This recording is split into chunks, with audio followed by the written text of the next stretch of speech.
Normally when you start college, you have to pay for textbooks, which can be a lot of money. Most people are used to having free textbooks when they're in elementary school and high school. You can either rent or buy your textbook from the local bookstore or Amazon or some other website that offers textbooks for college. The first thing I will talk about are loaning books or buying books. The second thing is the materials, so the printed version or the online version. And the third thing is prices of the textbooks and how much they are different from each other. And most college students get burned out with having to spend so much money on textbooks right off the bat with other expenses that are applied through college. First, loaning or buying textbooks. The first question is, should students be able to borrow textbooks from the college?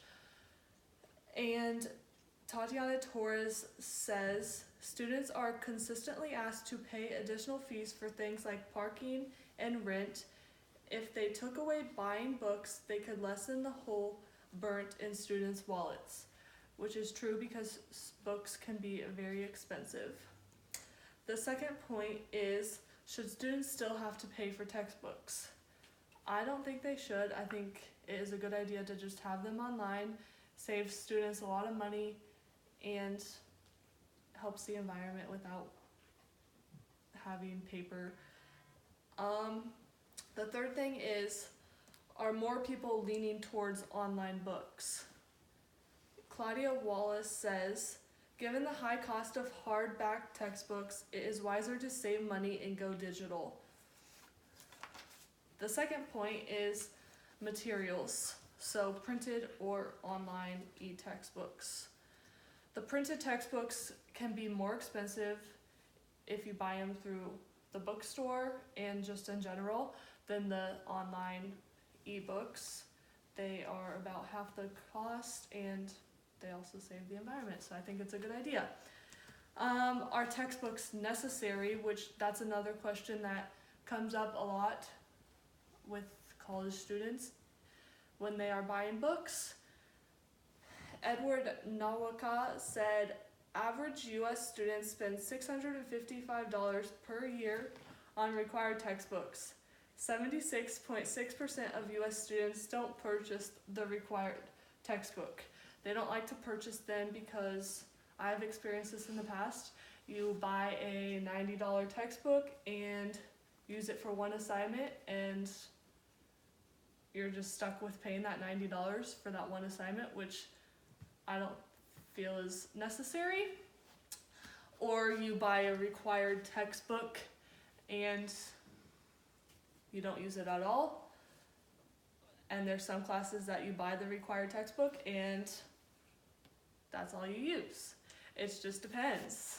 And the third thing is prices. And the first question is, are bookstore prices too high?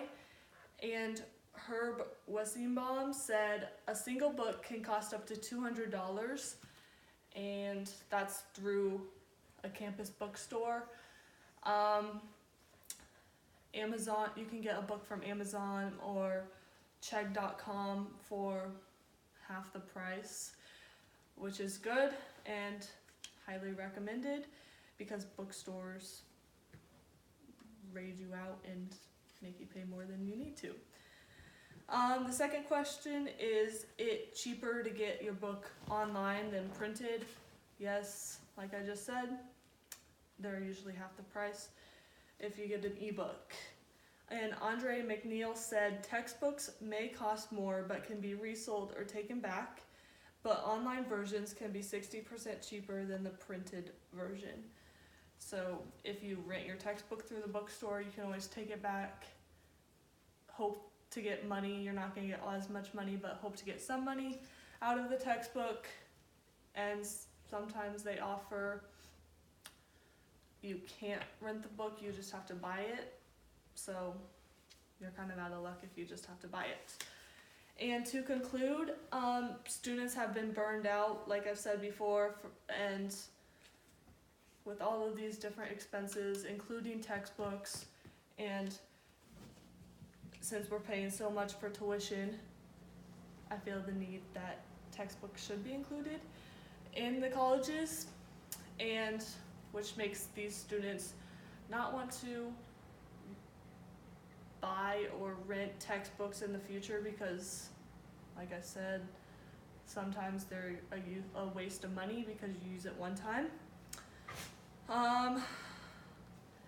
And also with technology changing, there's a lot more stuff that's getting posted online. So I feel that it's helpful if books are online, and it might better and help learning outcomes if it's online rather than a printed book. Thank you. Like I said,